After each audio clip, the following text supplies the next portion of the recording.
And hello everybody, welcome back to the channel guys. I hope you're all well. Before we do get into today's video, as always, please do smash that like button and subscribe to the channel for daily Liverpool content.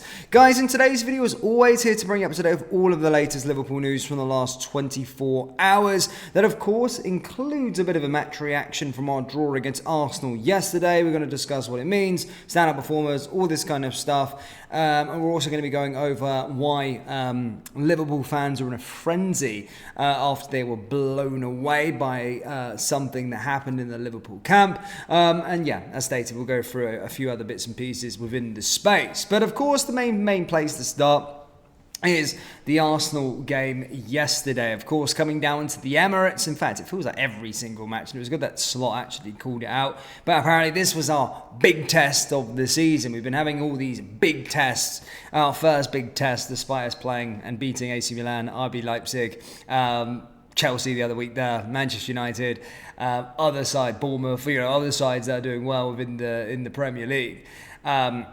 Everyone's been diminishing us. And it was good to see Arne Slot actually say, well, I was told beforehand when I come to the Premier League that every game is hard. And we all do say that. The English media do say that there is no easy game in the Premier League. But it always fits an agenda. So, yeah, Liverpool haven't faced anyone yet. And now we're getting told that we still haven't faced anyone yet. So, apparently you only have to beat Manchester City to know where you are each season. But, yeah, okay, either way, we'll go up against an Arsenal side who are dubbed as title contenders away from home. We actually do have a good record against Arsenal, in all honesty. Pretty decent record.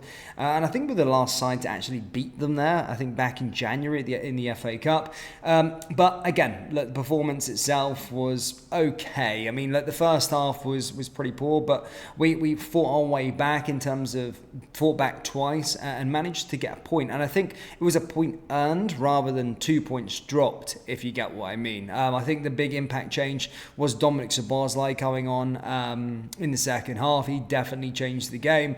And as stated, I'm pretty happy with the result. Look, I think it's a point earned rather than 2 points dropped, and that's the way that I look at it. And to be fair, there's some games in a season where you can look at the form and you can go, well, we can actually drop points here or earn points in games, and I think this one definitely is a point earned, especially the sort of first half performance that went along with it. Arsenal, where they are at this moment in time in terms of a club battling for the sort of title, as an away ground that, again, I think Liverpool were the last team to beat them there. That was back in January in the FA Cup. So again, I think when you're looking at the Premier League, I think that's a really, really good point. And yeah, there was no complaints from my side of things as a fan. So yeah, happy with that. Of course, there was some standout performers. And to be fair, there is a lot of people, honestly, stating that Ibrahima Konate has blown them away, saying that he's Liverpool's best player. And so far this season, he's been absolutely fantastic. And this is what fans have basically said, that Konate was easily Liverpool's best player in that 2-2 draw against Arsenal. But Ali Robertson was alarming and off the boil.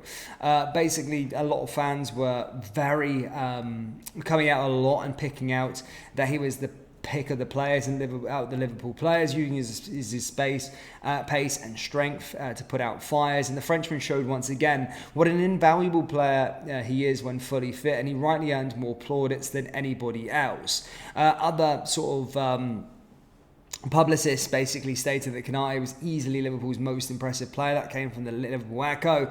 This is Anfield, said that he's solid and consistent throughout. And yeah, a lot of people really are in awe of Konate. Not just this game, but so far this season in general, he's been absolutely fantastic. And I actually did do a deep dive into his performances so far this season on our sister channel, Panenka. And yeah, he's been absolutely fantastic, and rightly so. A lot of Liverpool fans are, rightly so, blown away by what he's been all about so far this season. And especially again yesterday. As stated, Dominic Szoboszlai again was another player that did change the game. I've been calling for Curtis Jones to start and him, but not instead of Dominic Szoboszlai. I think they all need to be on the pitch together. That midfield trio, McAllister, Gravenberch and Dom Szoboszlai, and Curtis Jones when we can as well.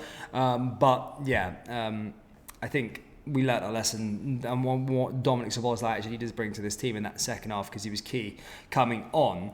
Another point that I really liked as well was Virgil van Dijk actually coming out and, listening, giving it back to the Arsenal fans. Arsenal fans are like very loud and do have their voice their opinions on social media. And if you listen to the Arsenal fans in the build-up to the game, you would have assumed they had faced an injury crisis akin to what the Reds experienced at the start of 2024. They, in fact, were missing 2 regulars due to injury, that being Martin Odegaard and Ricardo Calafiori, after Saka and, of course, Timber miraculously recovered to start, despite Mikel Arteta saying they were a doubt. Obviously, the Gunners were also missing Saliba due to a suspension, but the situation was not as dire as some would make out to believe. And Van Dijk was just puzzled when speaking after the match, and rightfully so. Called it out, because you have to listen to this bullshit all the time. He said, when asked if Liverpool sensed the host mentality change when Gabriel was forced off as another player was injured, Van Dijk was visibly taken back, and he said, another player injured. Well, I think they only had 2 players injuries today, wasn't it? Yes, we've got our own too. So obviously they played a very, very strong team, and it's a part of the game. We were obviously pushing, and I think we deservedly scored the equaliser. But yeah, they've created it in terms of the media as well. It's bewildering, really, just how quick Arsenal's squad situation snowballed, especially considering Liverpool ourselves are also without 2 first-choice players, our goalkeeper Alisson and Diogo Jota. But nevertheless, the Gunners could not stop Liverpool from equalising twice. And yeah, it was good to see Van Dijk call that out. And as I said, you would think that there was a massive crisis. An injury crisis is what we had at the start of the year when we were playing kids in the Carabao Cup final. So they're missing 2 players, and having a player suspended is not an injury crisis. But yeah, I loved hearing that from Arsenal fans this week. Absolute bullshit. Excuse my French, but that's it, guys, in terms of that game. Again, I do think it's a point earned in my personal opinion, and I'm happy with it in terms of the reflection. Where we are currently in the table, as things stand, is second now. Manchester City have overtaken us. But people were talking about us not playing anybody yet. Manchester City haven't played anybody yet. So we'll have to wait and see with regards to their performances. I do think they will drop points as well. They've got some games coming up, but maybe one to watch is Bournemouth, by the way. That's coming up on next weekend. So it'll be interesting to see how they go on against them away from home.